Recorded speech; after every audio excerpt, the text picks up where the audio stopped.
Hello everyone, I'm Hartford Healthcare's Tina Verona. Thank you so much for joining us. Well, we're talking about weight loss, but there is so much more to gain than just losing weight. It's about gaining a healthy lifestyle. Dr. Darren Tishler is director of the Hartford Healthcare Medical and Surgical Weight Loss Program. He's here with us for a few minutes tonight. Dr. Tishler, thank you so much for being here. This is such an important topic. Let's talk about the difference, losing weight, gaining a lifestyle. Distinguish the two for us. Absolutely. In the past, we really looked at weight loss in terms of how much weight someone could lose. Unfortunately, that really sometimes sets people up for failure. People come up with a number in mind, or a doctor says, I want you to lose 20 pounds, and if you don't hit that mark, sometimes you feel disappointed. It sets you up for a lot of disappointment and poor success. But we're trying to really change that view, and what we're trying to do is look at the things that you can gain from losing weight and living a healthier lifestyle. We're talking about being able to walk better. Maybe you climb a flight of stairs and you say, oh wow, my knees didn't hurt too much today. Sometimes, you're less medications from losing weight. And so to look at success, it's not about how many pounds you lose, but it's about the things that you gain. But I think as a society as a whole, we're so focused on the weight issue. Absolutely, and there is no doubt losing weight, any amount of weight, leads to a healthier lifestyle.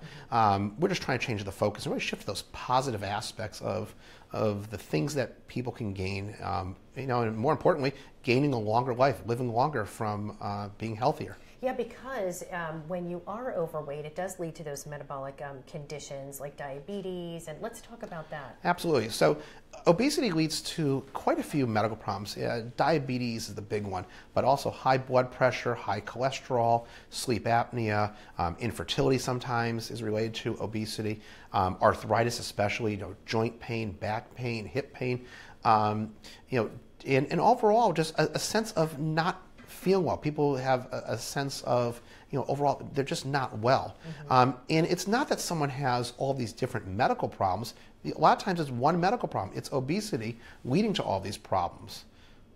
Define obesity. So obesity is a term that means excess weight.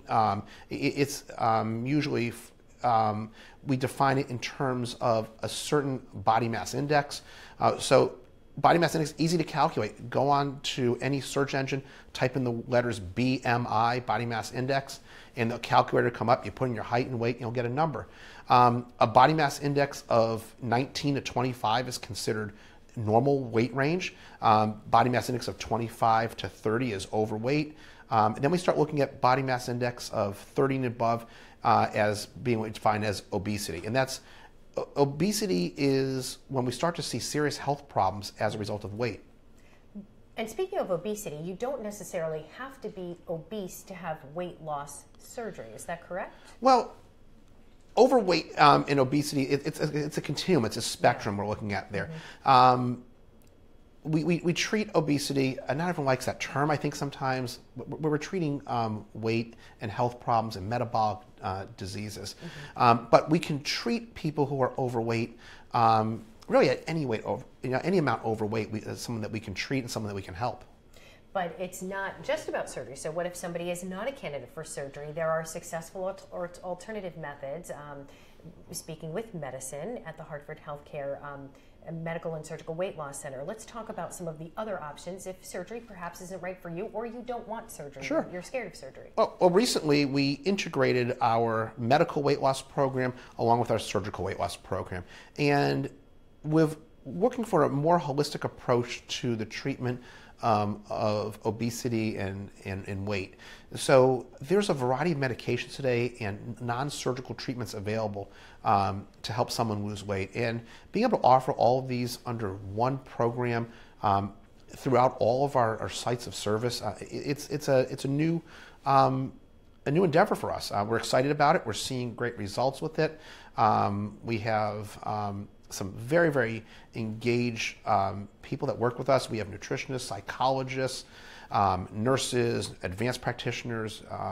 We have physical therapists and people working on behavioral medicine, plus a strong research arm. And we're kind of all tied together through Hartford Healthcare to really provide a unique integrated approach to treating weight and obesity. Yeah, it's that comprehensive care because, I mean, it's not the same for everyone. you know, surgery might be for someone, they might be a candidate, maybe not. So I think that this kind of approach there's something for everyone here. Absolutely, and sometimes we use a combination of approaches. Some people who need surgery plus a little more. I think the big message today is that there's no single easy treatment for obesity. We have to combine treatments. Some people need some medication. Maybe they go on to a surgery at some point. Maybe after the surgery you need medications or other treatment or behavioral treatments. But being able to recognize this, and this is really it's an exciting new part of what we do. In the past with surgery, if someone lost, let's say, 75 pounds or 100 pounds and they needed a little bit more, there wasn't much more we could offer. Now we have a lot more that we can offer. Right. So Linda Halpin says hi. Hi, Linda. Hello, Linda. We're talking with Dr. Darren Tishler of the Medical and Surgical Weight Loss Program here at Hartford Healthcare. If you're just joining us, please ask him a question or comment. Say hello like Linda just did. He'll be happy to answer any questions that you may have.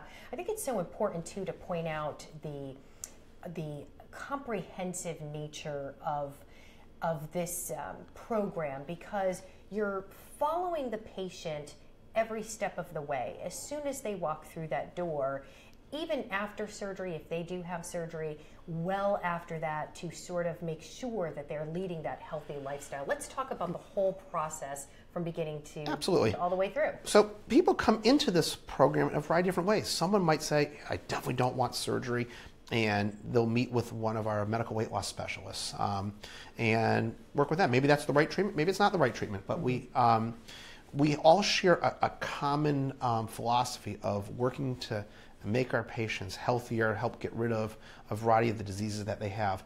All of our programs start with different evaluations. Now, obviously, whether you're having surgery or maybe using a medication, you're going to take a different approach to how you evaluate somebody. In our philosophies, we have a lot of experience doing this. In the past, I think one of the philosophies was, well, let a patient decide what's best for them.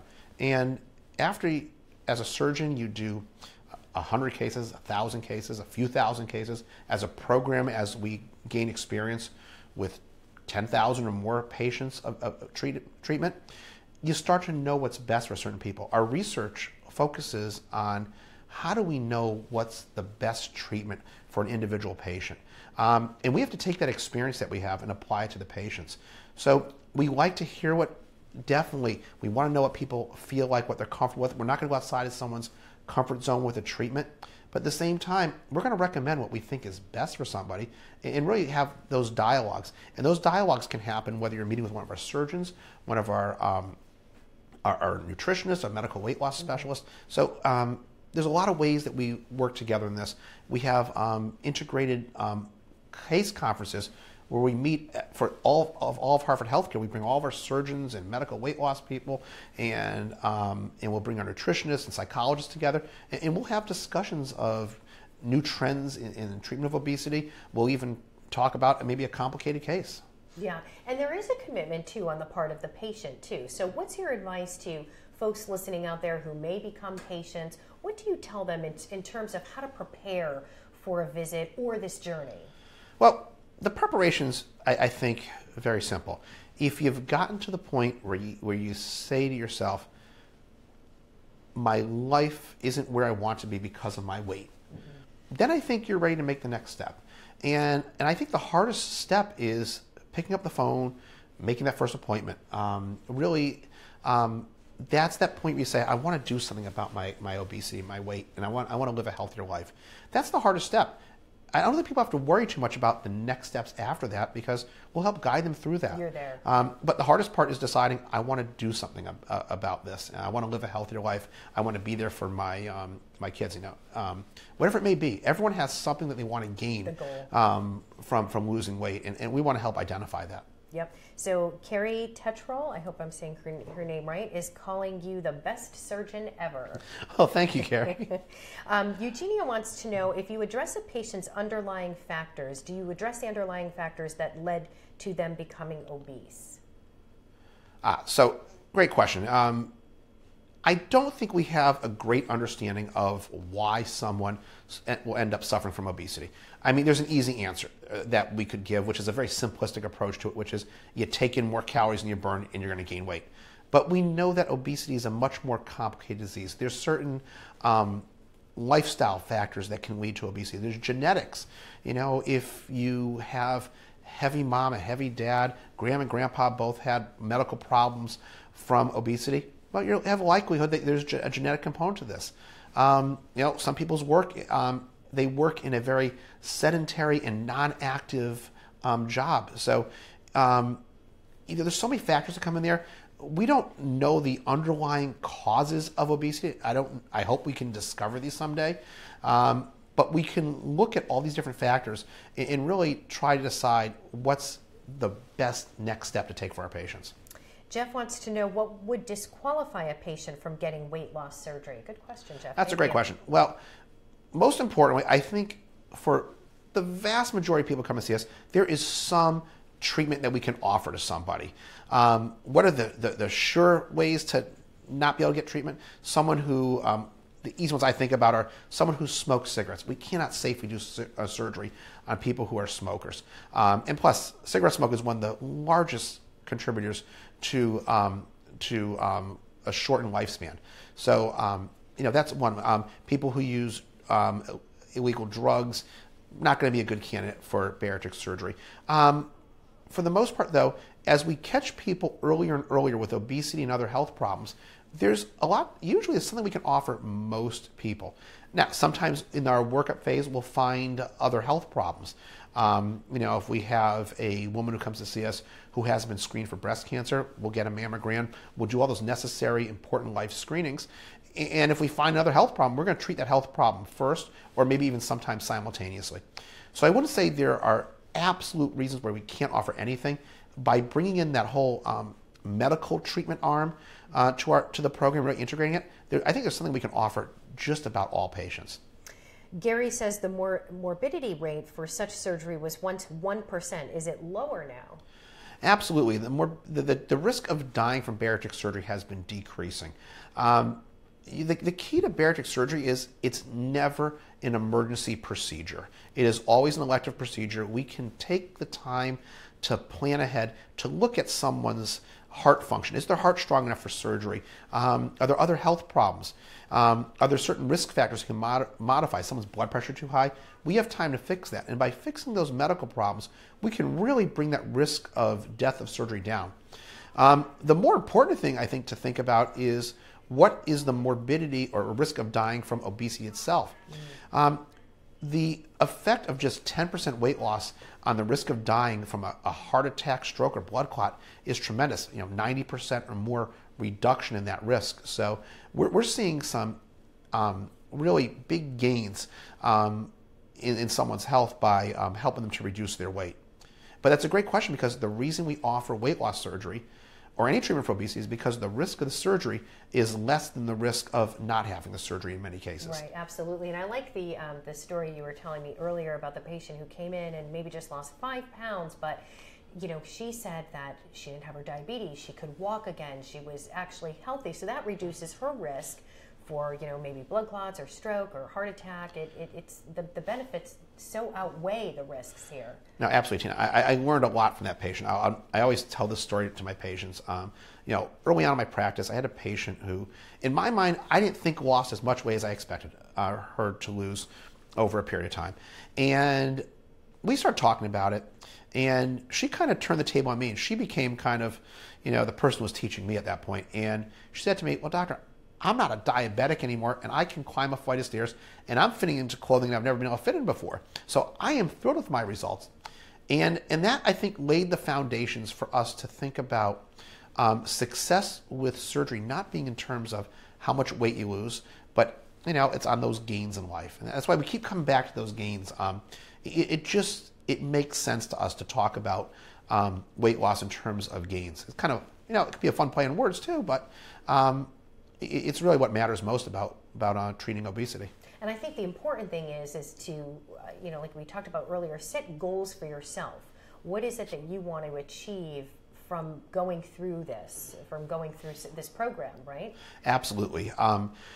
Setting those goals of, I want to be able to walk for 20 minutes without hurting or sweating, or whatever it may be. I want to be able to keep up my kids' there's some goal that you have. In setting those goals periodically, and set those goals for the positive things, it gets away from that mentality of, I have to lose this amount of weight, because just looking at the number of how many pounds you lose, I think if you get there and you're not healthier when you lost 10 pounds, well, was it worth losing those 10 pounds in the first place? So we got to look at the other goals in terms of all those things that you can do after being able to lose weight. For some people, it may just be come off medications or something like that. Yeah, which is a big deal. Carrie is asking again, is it normal to be tired 4 months post-surgery? Well, a lot of reasons why someone could feel tired after surgery. I think a lot of times people are doing a lot more, but any surgery that we do, whether we do a gastric bypass or a sleeve gastrectomy, it puts a big toll on the system. It's a surgery. Now, we do these surgeries through very small incisions. People go home from the hospital in 1 or 2 days. They look at the incisions and say, "Boy, I shouldn't be tired. I shouldn't run down." But the healing process is a big process. But at the same time, when you're losing weight, we are robbing the body of calories and nutrients, and that's why the follow-up is so important. We have to worry about sometimes whether there's vitamin or nutritional deficiencies. We wonder if someone's taking the right vitamins. Are they absorbing those vitamins? Are they getting the right calories? Sometimes when people are losing weight rapidly, they can feel a little run down at times. And so that's part of the reason that when anyone's losing weight or getting for any treatment for obesity, it's not a quick fix. You don't come in and have us just say, "Hey, try this and good luck." We'll see you again in a couple months. Right. We're going to monitor this over time. And that's why I think the follow-up is so important, and we've nailed that down here with this program in terms of it's not just having surgery, it's not just changing up medications and sending you on your way, it's that follow-up so that we are literally with the patient every single step of the way, so that if they're feeling tired, however they're feeling, you bring those concerns to you and you address them at the exact time they're happening. Yeah, absolutely. We're a Hartford healthcare program, so we have programs. Our main hubs of our programs are at Backus Hospital, at Midstate Hospital, and at Hartford Hospital. But at the same time, we have offices out in the communities. So we try to bring our sites of service to the place where people live. All of our offices where people go out in the community, people can pull up, park there, walk right in. There's no have to pay for parking at these facilities. Mm-hmm. It's easy to get to. Right. And if people feel comfortable coming in, they're more likely to. But it also allows us to really have a variety of services, a variety of locations to really help with all the things that we've talked about. Right. Bringing that health care to the community is so important. It's about convenience too. Absolutely. And we are asking our patients, no matter how we treat obesity, you're going to have to come in and see us a bit. And we want to make it as easy as possible for that. Right. So Monica had gastric bypass in 2000. She has gained back some weight. She wants to know, is the sleeve a good option? Well, these kinds of questions are always hard to answer in this kind of form. I don't know all the details there. But a gastric bypass, although you could look online, you can find out, you could connect the gastric pouch to the stomach and then convert to a sleeve gastrectomy. In my mind, that's never a good option. That is pretty drastic surgery. It's not you can't flip-flop between one operation and the other. Mm-hmm. But what we do have that we can offer is when someone hasn't had all the success they want, that's where that medical arm of the program comes in. So we have someone like that see one of our medical weight loss specialists. Maybe there's a medication we need to add to really get those results. Maybe there's some eating habits. There could be something technically that's not perfect with that operation, and we want to look at that. So a sleeve gastrectomy, that's not anywhere close to where I would say it would be our first choice for this, but I think there is something that needs to be looked at in that case, and there probably is something we can do to help. And again, I think it's important that everything is done on an individualized basis. No two patients are alike, so it's important, obviously, to have that conversation with your doctor too, and with somebody like yourself, to say, hey, what are my options? But you really sort of need that evaluation initially to make that call. Right? Absolutely. And back to that last question there, mm-hmm. You'll see that I don't spend much time right now talking about one surgery or another surgery or medical treatment. It's really assessing people and looking at all of the various components that we need to put together for success. So we're getting a lot of questions. Thank you. These are all great questions. Thank you. Scott wants to know, where do you perform your surgeries? Well, we perform surgeries at Backus Hospital, Midstate Hospital, and Hartford Hospital. All of our programs meet what we consider to be our standard for doing safe surgery. Now, we have credentialing bodies, the metabolic and bariatric surgery credentialing body that we use, MBSA equip. But we look at those as just kind of baseline standards. Our standards are a little bit higher, and we do surgeries at hospitals where we have the full range of services that we can need.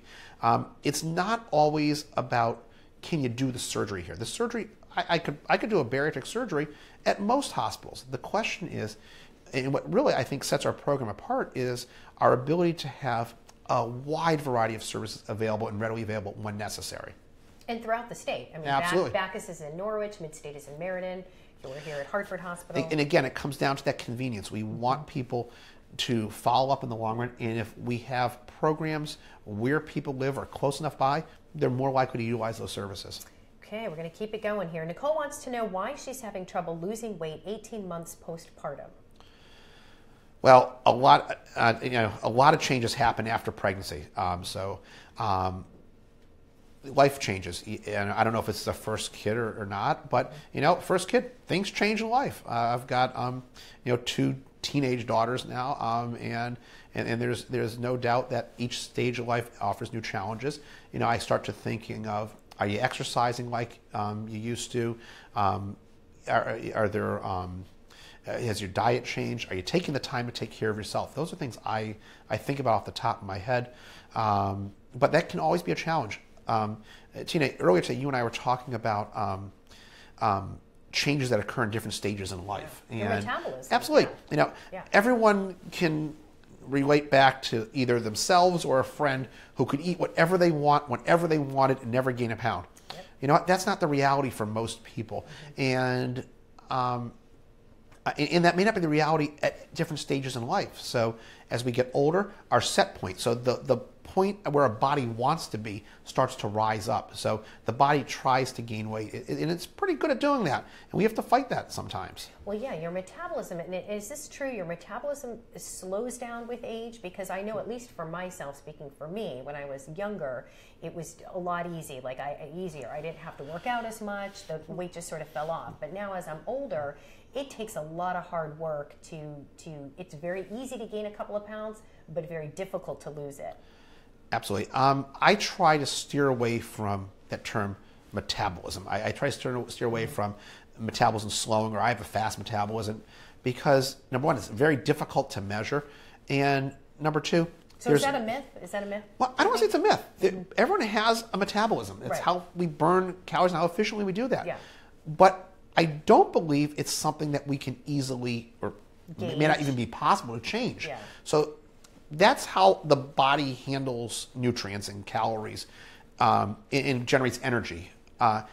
What can we change? We can change the foods that we eat. We can change the quality of that food. We can change the exercise that we do. So I tend to focus on the physical aspect, the behavioral aspects, and the nutritional aspects, as well. I mean, the surgery itself, if needed, of why someone's hungry, why someone's not feeling full or satisfied. And I tend to focus on that much more than on that term metabolism. Mm-hmm. Good to know. All right. Christina wants to know how long it takes from consult to surgery.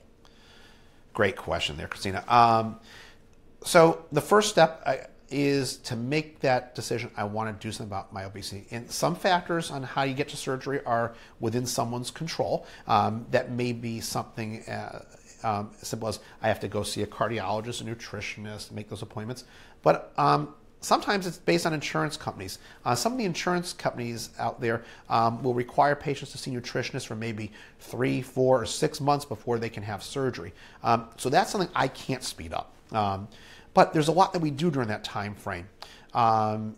So typically we're talking about 3 to 6 months, maybe a little bit more, for someone to have surgery from the time they come to see us. Some parts are very much in our patient's control. Some parts aren't. We try to be there to work with our patients every step of the way to help guide them through the process. We have navigators at all of our sites of service who take on a responsibility for our patients, as do all of our healthcare providers, to help get them from that first visit to not only surgery, but to achieve their successes that they want to achieve. And speaking of insurance, we do have an insurance question from Amy. She wants to know how she can find out if her insurance covers surgery. Hi, Amy. Great question there. I wish I could have the super easy answer to that question. But the first step is to look at your insurance policy. There's a website associated with it. You may have a human resource person you can go to and talk to that person also. I can't say that one insurance company definitely has coverage, because each insurance company also has a variety of different policies and programs that they have. So the first step is to call that insurance company. On your card, there'll be a customer service number. Call that. Here's the good news. The majority of employers in Connecticut cover bariatric surgery. There's a handful that don't, and one of my other roles, I work for our National Society as an access to care representative, and we're working to break down some of these barriers where we're denying people the ability to have access to necessary life-saving treatments for obesity.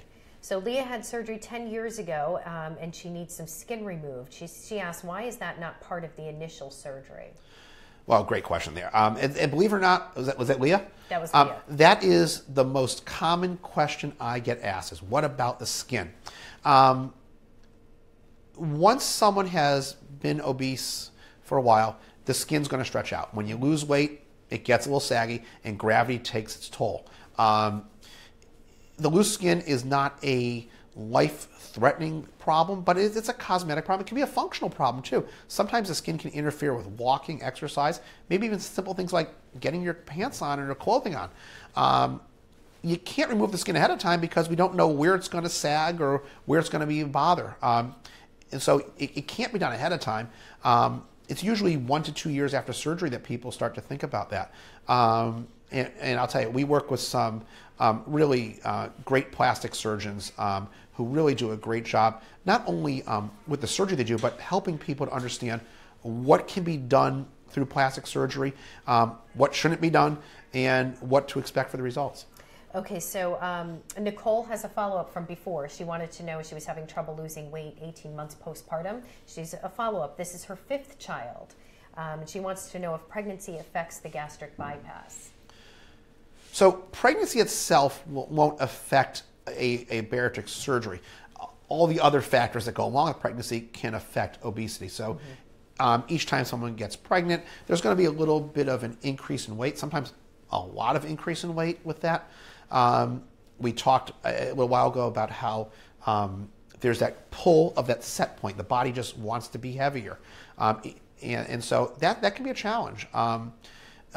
There's no doubt that each child that a woman has is going to put new stresses on the body. Also put some emotional stress and mental stress on people too, raising those kids. So a lot of factors that can go into that, I think. A lot of really great questions. We are talking with Dr. Darren Tishler. He is the director of the Medical and Surgical Weight Loss Center here at Hartford Healthcare. So Kimberly wants to know if you can still eat the same food after surgery as before. Well, the magical operation would be the operation that lets you eat whatever you want and lose weight. Yeah, sign me up for that. We would all love that. Or the magical pill. Well, I'm going to tell you all right now, that does not exist. For the most part, though, people can eat most foods after weight loss surgery. The goal, though, is when you have a smaller stomach, is you eat less of those foods. But when you're eating a small amount of food, we also want to increase the quality of the food that people eat. And one of the main factors that contributes to obesity in a lot of people is poor diet quality. Some people don't recognize the fat content in the foods, the high concentrated sweets or carbohydrates. I was just reading online. A friend of mine always puts out these physical challenge or eating or health challenges. Her challenge for February is going to be no sugar in her diet. So, I mean, I bet she's going to see a big impact from that. I'm sure it's going to be hard work to do, but there'll be an impact. But yeah, food changes, the amount of food you can eat. You have to make modifications.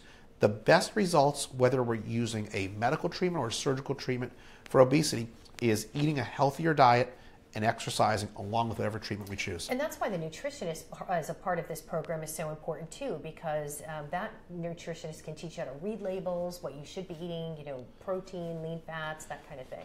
Absolutely. Our nutritionists are awesome. And, if you want to make a nutritionist happy, go to them asking them, how do I live healthier? How do I choose food more wisely?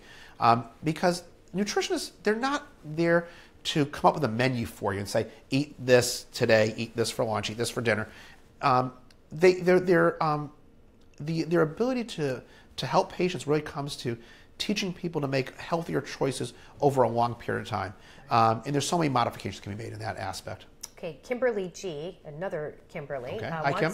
wants to know if the gastric sleeve helps with acid reflux. So acid reflux can be very complicated other health problem. There's all kinds of degrees of reflux. I like to say there's reflux and then there's reflux. Some people get reflux when they eat a little too much. They have a little heartburn when they eat late at night.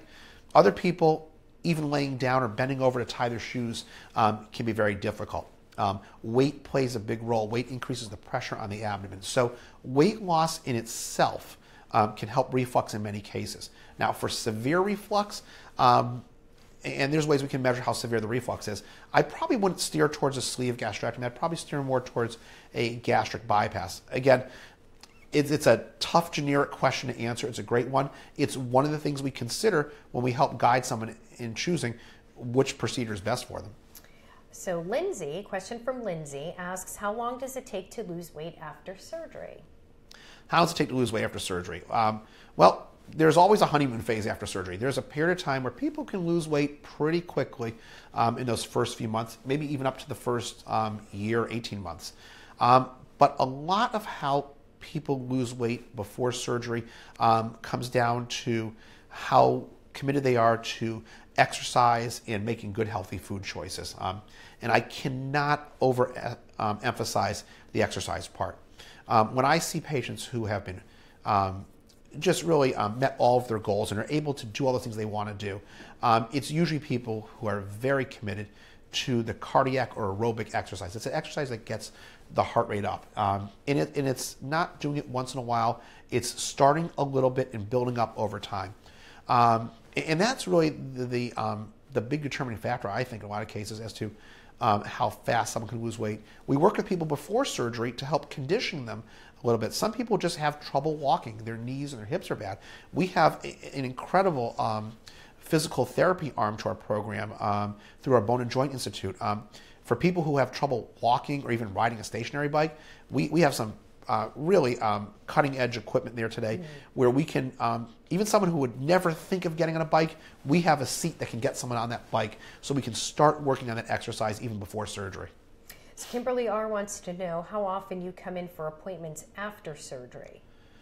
Well, in an ideal world, I'd love to have our patients come in all the time. I think regular follow-up is really critical. After surgery, we're going to see our patients as soon as 2 weeks after surgery, then again probably about a month or 6 weeks after surgery. And depending on how they're doing, either every month or every 3 to 6 months after that. In the long run, we're talking about at least once a year. But in patients who are still losing weight and still having changes in their health as a result of the weight, those improvements we talked about, those gains we want to see, we're going to want to see those patients more frequently. So it may not be seeing me as the surgeon or my partners. It may not be. It could be seeing a nutritionist, a psychologist, someone for exercise physiology. So, Dave, a question from Dave: are there nutritional supplements that need to be taken after surgery? Absolutely. When we're working to lose weight, and this doesn't apply just to surgery, this applies to any form of weight loss. Sometimes we can be robbing the body of certain important nutrients. I think back to that question earlier about someone feeling tired, and the first thing that comes to my mind are they taking the right supplements after surgery? So definitely multivitamins. Some people need iron supplements. Some need vitamin B12, vitamin D. And these are things that we monitor in the long run. Kimberly R. again, I think it might be the same Kimberly R. Do you have to lose weight before surgery? Another one of our, okay, so we talked about the first big question that people ask, which is the excess skin after surgery. This is the number 2 most common asked question. Kind of yes and no. What we like to see is someone who doesn't gain weight from the time we see them to the time they have surgery. Right before surgery, we put people on a very special diet for a week or 2 before surgery that really helps to shrink the liver down. And people are going to lose weight on that diet, absolutely on that one. But an older philosophy of weight loss surgery is a philosophy that you have to lose a certain amount of weight, 10 pounds or a few percentage of your body weight, in order to prove your commitment. That goes against every philosophy that we have in our program. The reason people are coming to see us is because they're asking for help. And to say to someone who's asking for help, well, go ahead and do it on your own so we can help you, that doesn't make sense. Now, at the same time, we like to do our surgeries using minimally invasive techniques. This allows people to get out of the hospital 1 or 2 days after surgery. And in order to do that, sometimes people need to lose a tiny bit of weight, 5, 10 pounds sometimes, to make that surgery a little easier and safer. But that's part of that individualized aspect of the program. And Randy says, what is the average weight loss? Well, I'm going to steer us away from that question, average weight loss, because we're talking about looking at changes of body mass index. Yep. But I want to focus us back, Randy, on those gains. I can't give that statement for a generalized statement, because it depends on height and weight and all those other factors. It's an individual. Absolutely. To me, how much weight loss does someone get? Well, my hope is they get the right amount of weight loss to gain all those things in life that they want to have. And that's where the goals come into play. I really think it's important that if you're at home watching this and this is something that you're thinking about or you want to do, I think sit there and maybe write out a list of goals. Like, what is the most important thing? Is it your diabetes? Is it maybe I want to walk a half a mile again? Maybe I want to play with my children or grandchildren.